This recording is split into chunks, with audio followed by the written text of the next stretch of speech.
প্রিয় দর্শক, আসসালামু আলাইকুম। আজ আপনাদের মাঝে আরেকটি নতুন ভিডিও নিয়ে আসলাম। তো ভিডিওটা হচ্ছে গিয়ে এটি একটি পাওয়ার ব্যাংক।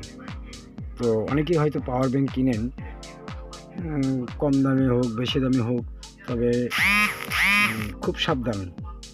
এই প্রতারণা থেকে সাবধানের জন্য আপনাকে অনেক নির্ভরযোগ্য যে কোনো প্রতিষ্ঠান থেকেই এগুলো ক্রয় করবেন। তো আজকে এই পাওয়ার ব্যাংকটা খোলার পরে যা দেখলাম, এই দেখুন,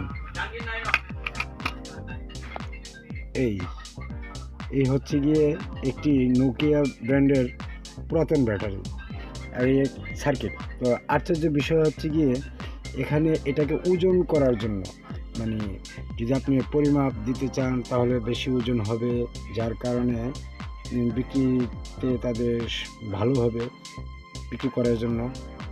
এই ওজন করার জন্যই তারা একটি গ্লাস, 5 mm একটি গ্লাস, এই দেখুন, ব্যবহার করছে। তো সাবধান, ক্রয় করার আগে অবশ্যই চিন্তা ভাবনা করে ক্রয় করবেন। আর এই যে ভিতরে কী আছে দেখুন, ভালোভাবে দেখুন। তো আজ এ পর্যন্তই। সবাই ভালো থাকবেন, সুস্থ থাকবেন, প্রতারণা থেকে দূরে থাকবেন।